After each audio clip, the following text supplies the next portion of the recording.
Hey everybody, Natalie Antonov here again with Gable Music Ventures. We have another interview with the experts. Today we have with us Lisa Brigantino. She is former original member of Lez Zeppelin, the world's first all-girl Led Zeppelin tribute band, touring internationally with the band playing bass pedals, keyboards, mandolin, and doing backing vocals, also headlining festivals like Bonaroo. She attended SUNY Fredonia School of Music and has a Bachelor of Science in Music Theory and a Master of Music in Music Theory and Music Composition.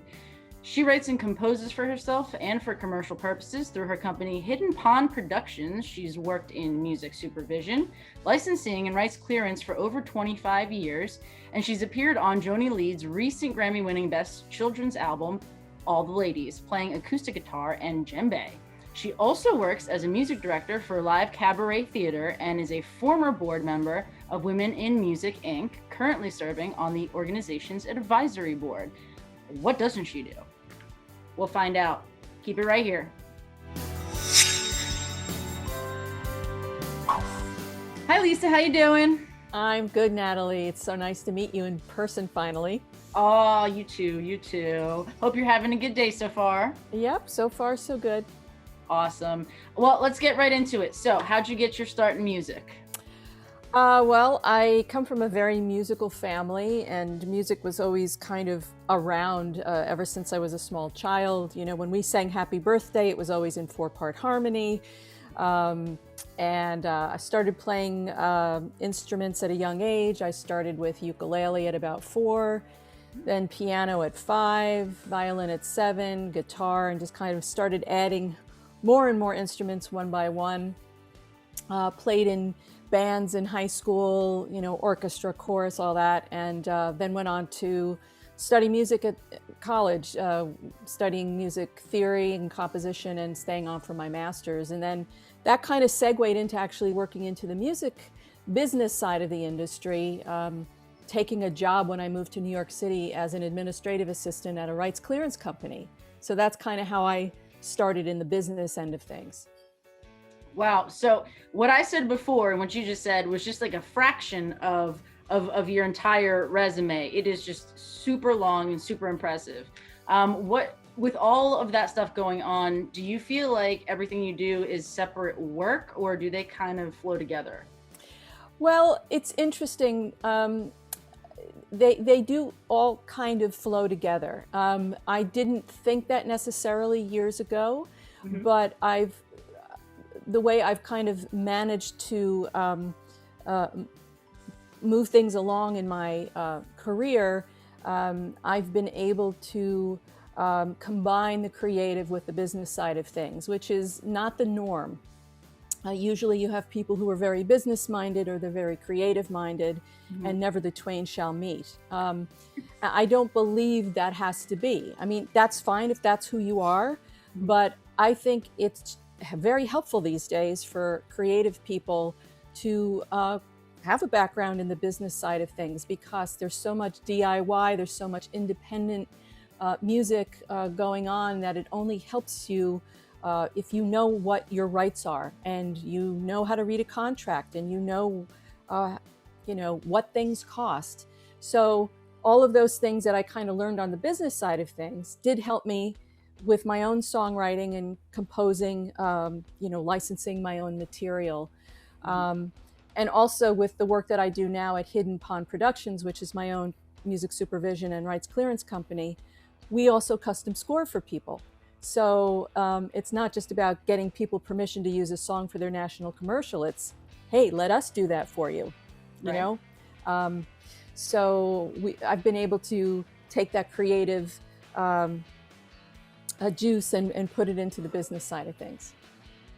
So how do you balance on that, all of that together? Do you have any routines or anything like that keep you on track? Yeah, it's really about good time management. It's really kind of segmenting the things, taking a look at the big picture, like monthly. What do you want to get accomplished in the month? What do you want to get accomplished in the week? What do you want to get accomplished in the day? And so for me, in addition to kind of having my computer schedule, which is indispensable, so where your meetings are, and you've got it on your iPhone, you've got it on your computer. I also have a running weekly and daily written list. I'm still very much write a list, check the thing off. It feels really good at the end of the day to see those check marks, Yep. So that's a big part of what I do, and I do that daily. And it's also about, writing time in to, go for a walk in the morning, and giving yourself some balance, especially if you have a very full schedule. You really have to make time for yourself. So that's very important. Two things you said, writing down a list in a pen and paper, I am a huge fan of. Awesome. Absolutely. And also, one thing that I found super interesting to add to that list is to eat. Eating. Oh, yes. Oh, yes. Lunch. Yeah, absolutely. And I take a lunch break. I take a lunch break, and I'll do a crossword puzzle while I'm having lunch. I'll just do something that's totally kind of fun. Completely different. I'm not reading a music publication, or I just do something for myself, while I'm taking that break. So yeah, I agree. Eating, big thing. So totally okay to give yourself time to eat, to give yourself time to do things, just, balance it out is the main thing, right? Mm-hmm. All right. So you talked a little bit about Hidden Pond Productions and all of the things that you do. How did you exactly decide to, or why to move into that business role from there? Well, since when I got my master's and I came to New York, pursuing writing and performing, and then also working in the business, I was in the business side of things for quite a while continuing to pursue creative things. And in about 2003, that's when I joined Lez Zeppelin. Mm-hmm. Our first rehearsal, I think, was January 2003. And at that time, I was a vice president and head of business affairs for a licensing company. Mm-hmm. And we had 15 employees, and I was working many, many hours a day.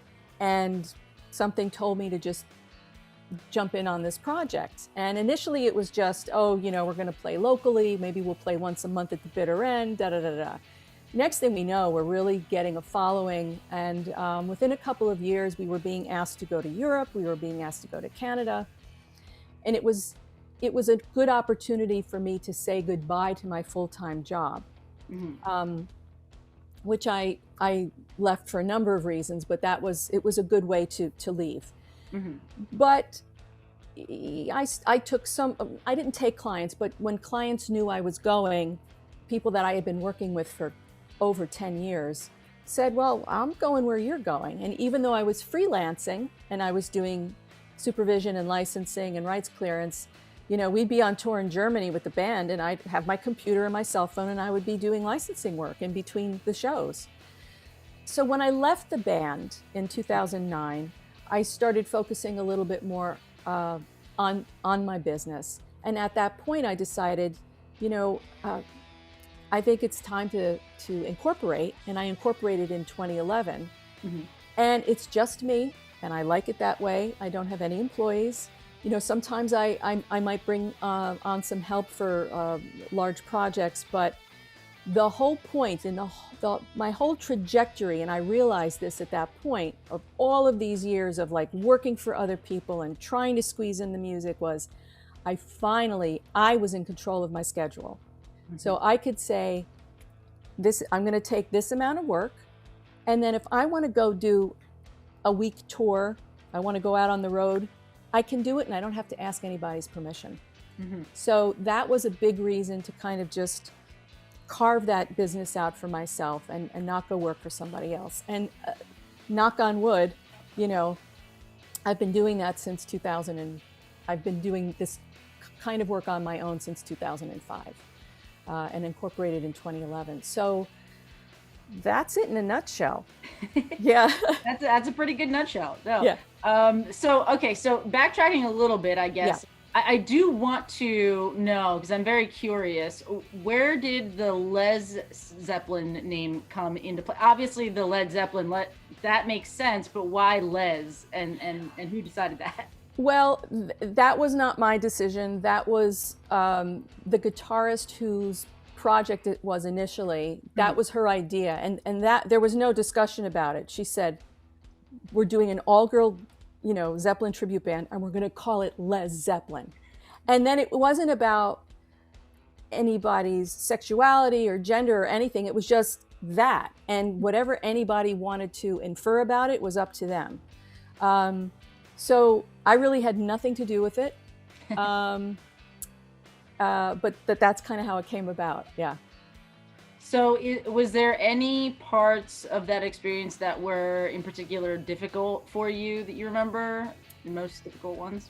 The hardest part of being in the band was also the most amazing part of it, and that was the touring. So it was great to be on the road, and we toured all over the US. We did 4 tours of Europe. We even went to Japan when our album was released in Japan. So we were all over the place. But it is exhausting. People have this very romantic notion about what touring is like. And yeah, maybe if you have some bucks and you're in a bus and somebody's driving for you and all that stuff, but we weren't. We were in a van. I was one of the drivers, so I didn't get a lot of rest. But by the end of 2 or 3 weeks, you were just toast. But it was exhilarating at the same time. And honestly, I wouldn't trade the experience I had for anything. It was really amazing. So was the touring the worst and the best, or was there? Yeah, it really was. It was the worst and the best. The best probably was getting to play some of these big festivals like Bonaroo. We were the first all-girl band. We were the first tribute band to play Bonaroo, and we headlined, I think, the first or second night in 2008 at midnight, and we played for an hour and a half. It wasn't just like a 20-minute set, and we played for about 15 or 20,000 people, and it was amazing. And we also did Download, which is a heavy metal festival in England, which again, first all-girl band, first tribute band. It was just we were treated almost like an original band because it was so unique. And we didn't really think of ourselves as a tribute band. We just loved the music of Zeppelin, and we just really honored the music. We weren't trying to look like them. We were girls. So, those festivals were really exciting, I have to say. Well, that's good to hear. The festival atmosphere is definitely unique as opposed to just regular concerts that you go to. Totally. You don't know what to expect, I'm pretty sure. No, you don't, and you don't get a sound check, and you plug your stuff in and you go. It's really. Absolutely. Yeah. Oh man. So do you have any advice for musicians who are considering starting or doing a tribute kind of act, touring, anything? Well, I think you have to probably think about who you want to pay tribute to and what kind of catalog of music do they have. I mean, there are many fans of the music of Led Zeppelin, and there's such a breadth of material there. I mean, there's the acoustic stuff, there's the blues stuff, there's the stuff that's bordering on prog rock. I mean, it's just so, as a musician who had, yes, played a lot of cover gigs, over the years, but really had up to that point been focusing on my own material, to play the music of Led Zeppelin every night for 6 years, it was okay because it was so good and so challenging. So I think if you're looking to do that, if you're looking to pay tribute, you really look at an artist or a band whose catalog there's a good amount of material there and something that you're not going to get bored with, kind of get a sense as to what kind of fan base is out there, and do these people want to hear this music live? People want to hear Zeppelin live, and so we really never had trouble filling a venue. Right. Yeah. The fans were just that into it. Oh That yeah. they didn't care if it was the real one or if it was Lez Zeppelin. They They just wanted to be there. they wanted to hear it, but also, you know, because we were women, there was also a lot of this kind of like, yeah, let me see what you can do. And you would see this. You would see guys up front in the stage, you know, you'd peer out before you went out, and they were like this, waiting, waiting, and waiting to judge. And Wow. then, you know, we would launch into Immigrant Song, and the jaws would drop. So that was always kind of fun too. I bet. I bet.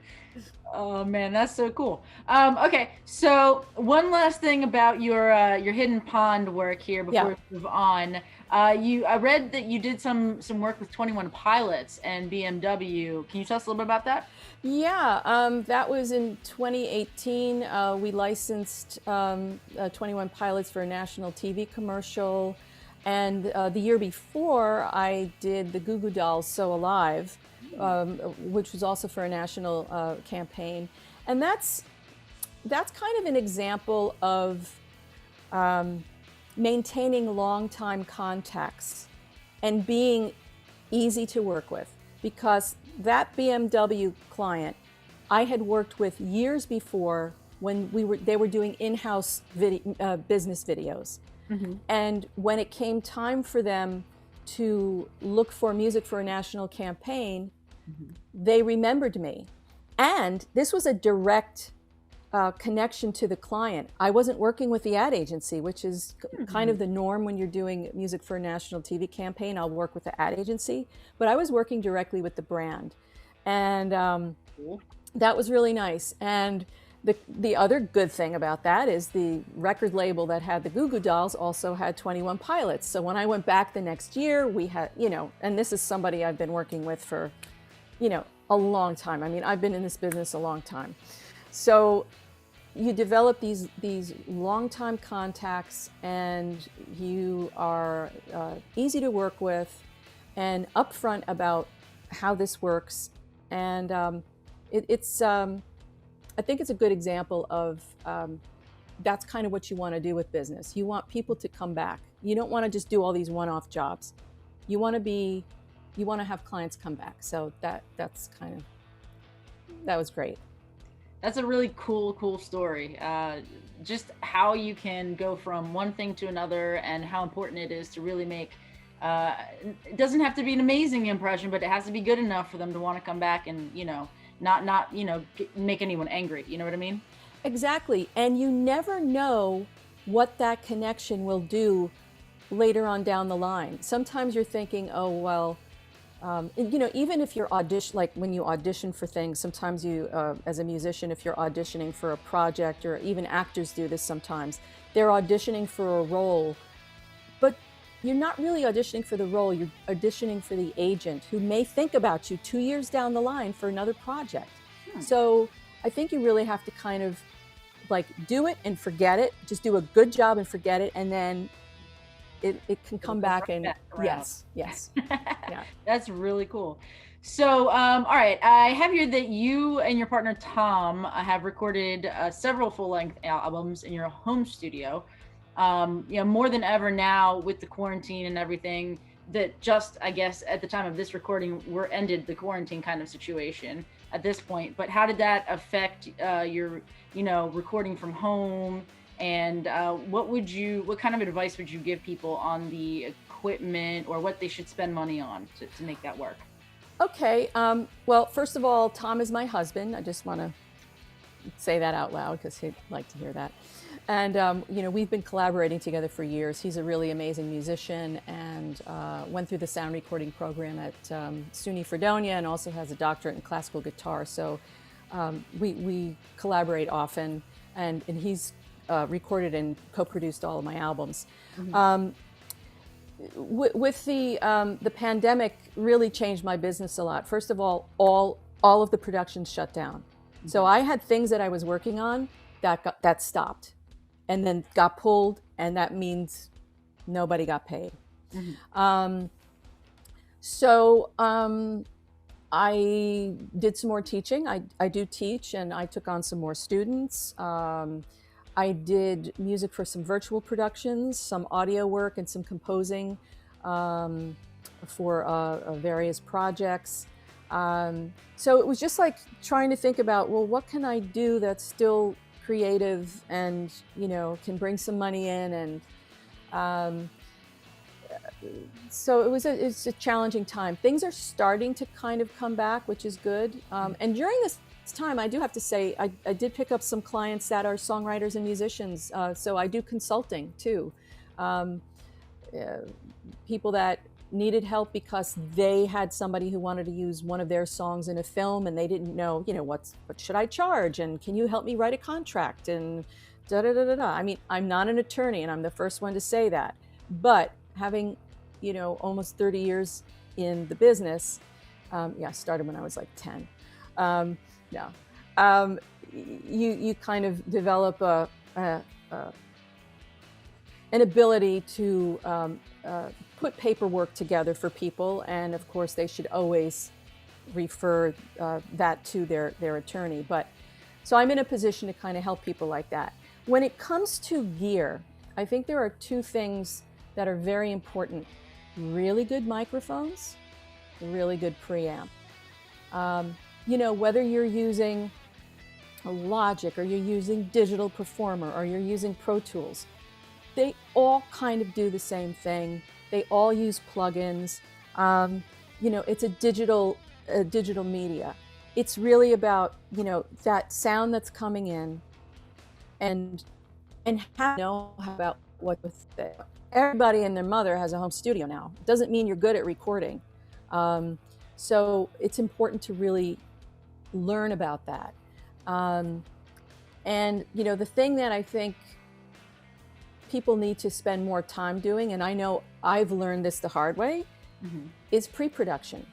Before you even record your first note, you should have a really good sense as to what are the arrangements going to be? What's the order? How are we going to do this? Doing all that ahead of time saves time when you're actually in the studio. So I think that's very important. Those are really, really good tips. The quarantine really left, as far as I can tell from all the interviews that I've been doing during this time, because actually doing these interviews was born out of Right. for us as a company. Yeah. But I have learned that it is now more than ever super easy, like you said, to do this from home. But that doesn't necessarily mean that you know what you're doing, Yeah. like that. But it's just it's made it easier, but almost it's making too many people who don't know what they're doing try and do, Yeah. And, the good thing is with, the internet, there are lots of ways to educate yourself.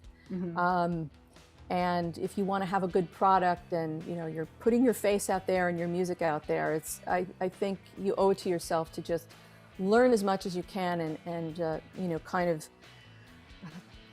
put your best foot forward, so to speak. And it, thank goodness, live music is starting to come back.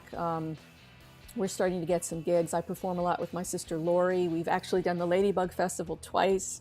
And we just love you guys. And we're starting to, get some gigs for the summer. So that's really exciting. Very cool. All right, so you have some pretty talented cousins. I'm not sure if I'm going to say these names correctly, but I'm going to go for it. Felix Papalardi, who produced Cream, was a producer, bassist, and co-writer for Mountain. He co-wrote Mississippi Queen. Michael and Dan Barbiero, engineers and producers who have worked with artists like Metallica, Ziggy Marley, Joe Cocker, John Lennon, Stevie Wonder, Guns N' Roses. The list goes on and on. Is there pressure to live up to those standards?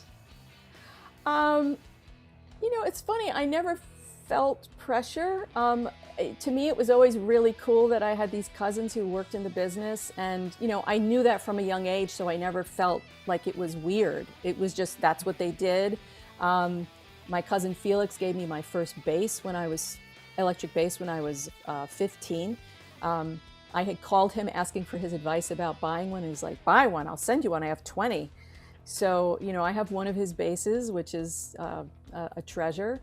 And the Barbiero cousins, Michael and Dan, are just, they have just fantastic ears, and they're wonderful musicians, and it's really nice that we can discuss music together, and we do get to see each other, occasionally. My cousin Felix passed away in the 80s, but I do see Dan and Michael. Well, it's really cool that you guys have that relationship, that you can support each other and all that stuff. Yeah, and I mean, Dan was an engineer early on. He doesn't do that work any longer, but he's got credits on like Stevie Wonder's, Intervisions, and that kind of good stuff. So all in the family, good stuff. Yeah. All right, we're gonna do a quick speed round here. I know you're into birds. What's the rarest bird you've ever seen? Bird-wise? Yeah, I'm one of those weird, crazy bird ladies. I haven't seen really rare birds, but I'd have to say, when the warblers come through in the spring migration, which is very big here in New York because they come right over Prospect Park, I did see what is it? The prothonotary warbler, which is it's kind of a yellow grayish warbler. And it's so funny when they come through, like there's these groups on Twitter where they're like, the prothonotary was at the, ravine, the people will just say where they spotted it. And so that's kind of fun, but nothing really, really super rare. But I always love to take my binoculars out with me in the morning and see what I can see. That's cool. So you're also a visual artist. What is your favorite medium to work with? I like drawing and watercolors. I'd say watercolors in terms of painting is my favorite because it's kind of easy to do quickly in terms of setup. You don't, I don't set an easel up, it's flat. You don't have to prep a canvas. You don't have to, get this whole palette set up. And the materials are fairly inexpensive. So I do a lot of I do my own greeting cards. I don't think I've bought a card in like 5 years. To me, it's crazy that, a birthday card costs $5. So I get blank cards in bulk, and then I hand make cards. And I do a lot of painting on found objects, like mostly driftwood, which it sounds weird. You're like, well, will that take watercolor? And it does. And it's you kind of have to do layers, but it's kind of a nice effect. So you paint on the driftwood. You paint on the driftwood, yeah. Cool. Yeah. That's cool. That's kind of, in my spare time, but it's really it's really relaxing to me. Yeah, in spare time. What is spare time? Well, again, it's like, do I have to make a card, or it goes in my schedule? Seriously, make a birthday card for so and so. It's on the list. How long does it take you to make one? A card? Mm-hmm. Probably about, depending. Sometimes I'll do like ink markers, and that takes like maybe 3 or 4 minutes. If it's actually painted watercolor, maybe 10 or 15. Wow. Yeah. That's skill right there. That is definitely skill. All right. Who is your favorite member of the original Led Zeppelin? I'd say it would have to be John Paul Jones, who was the person that I was emulating when I was in Led Zeppelin. He tripled on bass, keys, and mandolin, and he was an excellent musician. And so I walked into that role, and that was a real fun thing for me in the band, is to be able to kind of switch between instruments, as we were playing. I really loved that aspect of it. Well, I remember you saying at some point earlier that you were listing some of the instruments you were, you could play. How many can you play? I think the last time I counted, it was like 14 or 15. What? Yeah, but I'm a bit of a freak, Yeah, a bit of a freak. That's awesome, though. Yeah. So when we record my albums and we do work here, I do a lot of the instrumentation because I can. So we don't really have to bring anybody in. But my husband does really great electric guitar work, so that's kind of his ballpark. Okay. Yeah, and when I play out with my sister Lori, we'll have a few things that we switch between. You know, I'll play primarily guitar, but maybe banjo or accordion, and she'll do ukulele and accordion and percussion. So we try to mix it up. And we also have a musical comedy act, my sister and I, called the Vicky and Nikki Show, which is a very funny, scripted kind of weird comedy where we play housewives from Minnesota who are on the road playing music. So that's also we play like 11 instruments in that show. So Sounds intriguing. Comedy yeah. and music playing together. Uh-huh. I think I might have to see that at You some might have to check it out. Yeah. Yeah. That's hilarious. What is the weirdest instrument that just came to mind that you play? The most strange one or odd one that you wouldn't quite think someone would want to pick up? I do have a musical saw that I haven't spent much time with. It's a saw that you kind of play with a violin bow. You might have seen this, like, yeah. So if you Google that on YouTube, look up musical saw on YouTube, you'll get, and it's kind of crazy, but I haven't spent much time with that. You know, I'm not a big person. I'm about 5'3" and I'm kind of petite, but I seem to play large instruments. Like bass. I play upright bass. Yeah, that one. You know, I played bass drum when I was in high school. It was just like, what is the biggest thing that I can play? Did you do tuba? Big tuba? I have not played the tuba, but it's intriguing to me. Like, yeah, sousaphone, that kind of, I might have to look into that. Yeah. Oh man, giving you ideas now. Yeah. Oh boy. All right, that was the end of the quick speed round, which wasn't so quick, but that's okay. It never is. This is one question I ask everybody that I bring in for an interview. What is the biggest piece of advice you would give your past self to help you get to where you are any faster or easier? Don't stay too long at the party. If you're in a situation that is making you uncomfortable, and you're surrounded by people who are not supporting you and who are, creating stress in your life, consider leaving. I've stayed in situations longer than I should have. Ultimately, I kind of feel like this is the path I had to walk.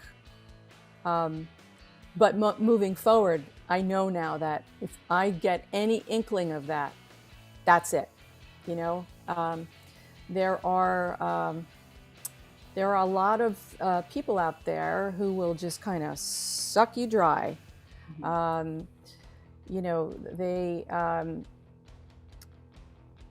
They'll kind of blow smoke to get you to stay on board with their projects. And then when they don't need you anymore, that it just kind of turns the other way. And so I think we have to be protective and kind with ourselves and know when something's not right and it's okay to leave. Mm-hmm. I think that's a good bit of advice. That's definitely one I have not heard yet. So definitely good. I can see a lot of places where that could help. Definitely me, if not a lot of people do as well. Yeah. As well. All right. So do you have any new projects coming out? Well, we're starting to think about recording a fourth full-length album, maybe a few singles in the next year. I've got some other projects I'm collaborating on. I'm doing some music for a one-woman theatrical production. As I said before, my sister and I have got some live shows coming up, which is great. So there's stuff coming up, which feels really good. Really excited to see what you have coming. Thank you. Where can people find you online or any of your projects? Go ahead. I would say the best thing is lisabrigantino.com. If you go to my website, you'll find out all about me. You'll hear my music. You'll find all of my social links. That's probably the best central place, and from there you can go find other things. Kind of click around. Okay. Yeah. All right, perfect. Well, thank you so much for hanging out with me today, spending some time here. You're very welcome, Natalie. It was a pleasure. Oh, thank you. All right, everybody. Thank you guys for watching. If you liked what you saw, give us a thumbs up. Go ahead and smash the bell, hit subscribe so you can see what future videos Gable Music Ventures has for you. Do you have any other ideas for experts? Any other questions for Lisa, for us? Any other ideas on video topics we can do for you? Go ahead and leave those down in the comments below. Otherwise, we are done for today, and we'll see you next time. Bye.